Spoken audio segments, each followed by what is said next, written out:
There was another question that I've now lost, but he was talking about the benefits of. Here we go, Rich. Jake Adams made a good point. Jake Adams from Reef Builders made a Yep. good point on reef therapy recently that captive breeding is great, but to protect oceans, we need to support communities that export livestock sustainably. And that was Perfect. kind of that's so. This is the great segue into the basically the main point of this. So that is what you and I were talking about the other day. That's exactly what you were saying. So there's a number of things that come across very positive, and to someone who just looks at it at a first level, captive breeding is the future. That's exactly where we need to go. Everything should be captive bred. That's where we need to go. But there's a second and a third and a fourth layer to that, which it is important to also discuss. A lot of these countries where we harvest wild animals from, they are developing countries, and they also need, it's their heritage. It's their if it's their reef, basically. It's their species that you. Some of them are endemic to those locations. So when you say, oh, I'm going to take all those species, breed them now in the UK, and so what's in it for us? Well, nothing. I'm just going to breed them in the UK, and it's our species now. So that's been widely discussed by UN and a number of different countries. It's called the Nagoya Protocol, if I'm not mistaken. Okay. In which they try and avoid. So the concept is biopiracy, in which you basically take a country's heritage and wild heritage, the animals that live that are endemic from that country, and if you're exploiting them somewhere around the world, you should be paying a royalty to that original country. That obviously never happens, or not to my knowledge. But what the important thing to retain is that by promoting captive breeding so much, sometimes you're not doing the animals in a so much more sustainable way, and you basically destroy the income, the whole income from those developing countries. Good example on that is captive seahorses. So I did a study on seahorses last year with Project Seahorse in Canada. So they're a very famous group because they managed to put seahorses in CITES back in 2004. And the idea of this study was to look at the impact having those animals put into CITES since 2004 on the industry, if it had reduced numbers or what happened. And it was quite interesting to me because I wasn't expecting such a big shift. But as a conclusion, yes, it did play a massive impact in the industry, not in numbers. We still trade on the same numbers of fish, of seahorses, which is very low. I mean, the industry, as you know, I mean, you don't see that many seahorses in the industry. I mean, we, as a ballpark figure, just a matter of curiosity, the whole of Europe will do about 20,000 seahorses a year, which is incredibly low for any species. And that's been stable across the last 20 years, and we've got that data which we shared with them.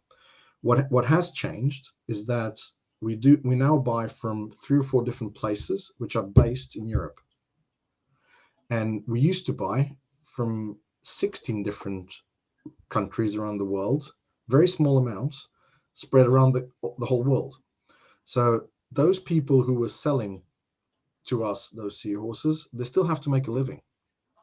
So what are they doing now? And you go back to some of those places, and arguably some of them will go to the fishing industry and collect high quantities of other fish. Some of them will collect those same species for the dry trade in China, in Asia, which is definitely something we don't want to be promoting. And they will be doing that in much higher quantities. So there's 2 sides to the equation. One is, okay, it was good because we've developed breeding techniques for seahorses, and it's been great. We took away all that technology and put it into first developed country. But then what happens with everyone that we left behind? And that's something that really concerns us. And we do find it important to find a synergy between people and nature, between trying to support these people in their own locations, and try and educate them to how to do them things sustainably, promote those who are already doing it sustainably, and continue to do so. We see so many examples of people going back to what they were doing before, or leaving the industry, and which more damaging effects to nature than before. You see what I mean? So, and it's not necessarily true that collecting fish is not sustainable. There are incredible amounts of data out there that show that collecting fish is sustainable practice. I wouldn't be doing what I do if I truly didn't believe this and didn't know this for a fact. Indeed, and actually, so there's 2 points that flow from that. One is Hawaii that we'll come back to in a sec, but the other is, and this was the example that you gave when we met up on Tuesday and talked, was bicolor angelfish. So I think there's bicolor angelfish that are captive bred, or you import them from one place in Fiji, which So that's because there's two species we import from almost exclusively from Fiji, which is lemon peels and bicolors. right. They come from a little village on one of the sides of Fiji, and that's been happening for the last 30 years.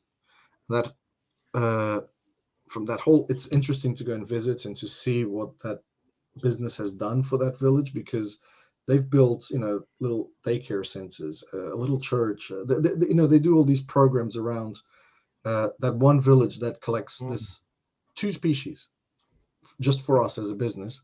Yeah. For the last 3 decades, without skipping a beat, the populations are healthy in that reef. They care for that reef. They have to, because it's their bread and butter, and it's incredibly successful stories that make us feel, okay, that's good, isn't it? I mean, if someone now discovers the captive breeding, which they haven't, but lemon peels have actually been cracked into very small quantities. Okay. But if suddenly, all of that went away, what happened to those species? So we do feel that it's important to involve them as well, to involve where these fish are coming from. We do work with some former collectors who are now fish breeders, especially on clownfish. So Indonesia, we do get a lot of captive bred clownfish from Indonesia, specifically for that. Not because it's cheaper, the man labor is there, because no, these are people who were collecting before, and part of that culture and those groups of, now they breed the fish instead of collecting it, which is fine, but it still benefits them, which is very important to us.